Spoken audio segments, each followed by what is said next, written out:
Hi, I'm Jamie from Jamie Douglas Photography. I'm a wildlife photographer from British Columbia, Canada.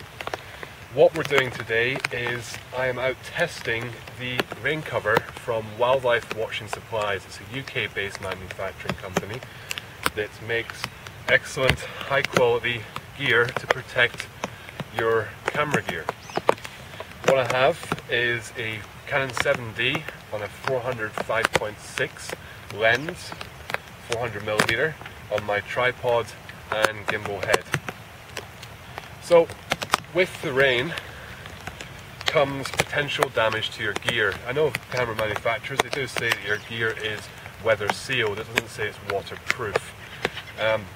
What that means is eventually if you expose it to the elements, and so much I've had my gear act up on me a little bit with the back screens going off when basically I'm out photographing in the rain and for a long period of time don't have my gear covered up. With this rain cover here, it gives me complete peace of mind that I can go out as long as I want in pretty torrential conditions and know just fine that my gear is protected. This rain cover, this one here, is designed to fit up to a 300mm f2.8 lens, which is a rather large lens, so it's more than caters for a variety of lenses. What the one at the moment is covering, like I said, is a 400mm 5.6 f-stop lens. So if we start working around this, I can show you here on the head, so I can give you a complete view, is you basically have a single sleeve like product that easily slips on and off your lens. One of the comments I've had from other photographers who have used products such as the Think Tank waterproof cover is this one is far easier to get on and off your lens. And when you're packing up gear at the end of the day, when you're soaking wet, or if you're outside and conditions change on you quickly, say if it's sunny one day and then all of a sudden you get a spring torrential downpour, and you want to be able to get access to this pretty quickly. So I'll continue showing around, so you've basically got it completely covers. Here is just an opening, a stretchable opening that fits over your lens here, fits around it, around the lens hood. When you're in the rain as well, it's also important to take into account that you don't want raindrops getting on the front of your lens. Yes, the lens hood will cover it, but when you're carrying your tripod, sometimes you can easily forget and expose the lens here to the sky where the rain will fall and get on it. So what you can do with this is just quickly pull it over like that and seal it. That's some peace of mind there. So if we continue around to the side, this is the Realtree pattern, or the redneck pattern as I call it. As you can see, when I'm out here in the field, you've got ideal colours to blend in. So if we work our way around here, this side is where you have the camera. You have a section here that you can open and close and protect and to get access to your camera. It's got a drawstring here, so when if it's torrential rain or if you're carrying your gear, like I said, you just want to make sure no rain gets in when you put your tripod on your back. You can just tighten this up, and there you go. You've got a complete glove mouth pretty much over your lens. What these things are also great for is not just when you're out in the field like this, but if you're ever out on a boat trip and you've got saltwater spray coming off the ocean in the boat, definitely a good thing to have. The last thing you want to get on your gear is salt water. So again, what we're going to do is we're going to quickly get access to my camera. What I do is pull this down quickly, stretch this up, and you can get your hand in here.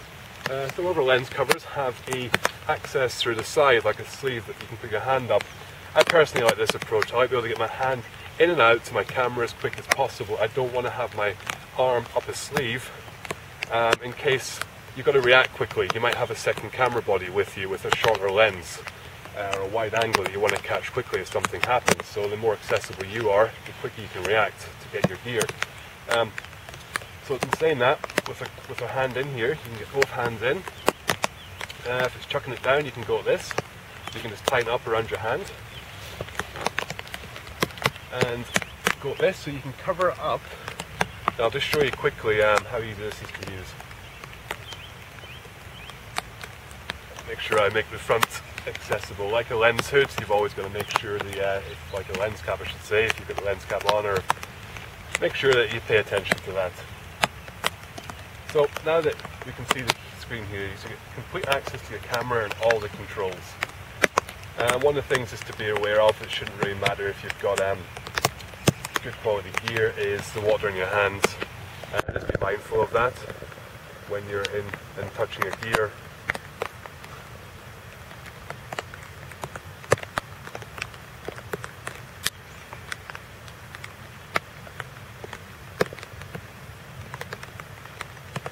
So, as I was saying, you get complete easy access to your gear. What I'll do is just quickly show. See, this is how it sits over the camera, like so. You can see some people are asking, is it easy enough to see the top controls on sort of semi-professional bodies and professional camera bodies?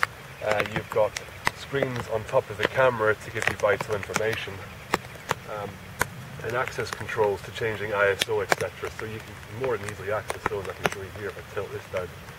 You've got the control panel up here. You can get total access to that. So let me just quickly show you how to take it on and off. The rain's let up a little bit, so I don't mind just pulling this off. So what I'll do is I'm going to stretch it. It's got some Velcro along the bottom just to seal it. So I can just simply do that,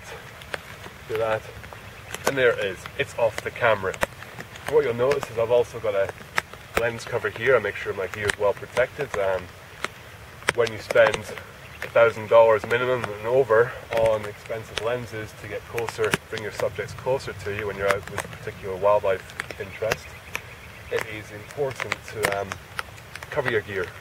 Basically, you've got bushes like this beside me, and if you're poking yourself through a bush, trying to sneak up on animals, you want to make sure that you want to be paying too much attention to your gear. You want that peace of mind to know your stuff will be fine. So here we've got it here.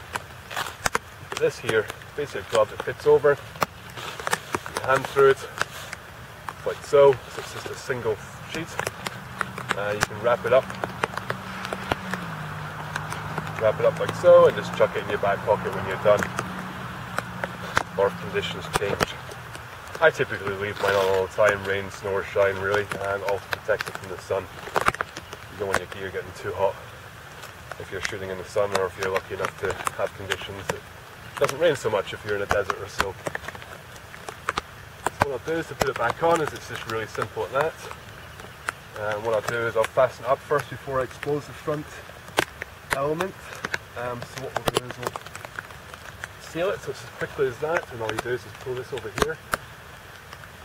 And there you go, hey presto, you've now got access. I'll just pull this back so you get my hand in. And you've got total access to it. So it really is as simple as that to use. And I think as well, one of the first things I noticed when it arrived in the mail is the quality of it. It has a lining inside to water seal it, and very similar to the lining of my jacket here, which I know is extremely waterproof. So you've got this, it's nice and solid. What was I going to add? I wanted to add as well that one of the first things I noticed with testing this in the field, it's not so windy today, but when you're out in the wind, one of my worries about having a lens cover is the fact that the wind is going to flap it about, and it'll add extra noise. Say if you're videoing, the last thing you want is wind noise from flapping. And it's also going to act as a wind trap, so if the wind's blowing against it, that could potentially, I was worried about extra camera shake. I tested this in the wind, and it's smooth, does not do anything what I thought it was going to do. I thought it would, like I said, potentially shake the camera, but it didn't at all. It was also completely silent. It made no noise from flapping in the wind. It didn't even flap. It is solid in itself as much as it is a soft lining cover. Okay, so what we're going to do now is continue photographing for the day, and I'd like to say thanks for listening. You can see my work on my website at www.jamiedouglasphotography.com. I also have a blog as well where I'm out, and this is my favourite spot. In a couple of weeks or so we're going to start seeing black bears, and I do a black bear diary blog on my website. So be sure to check it out, and we'll see you again sometime in the future, okay? Thanks guys, bye.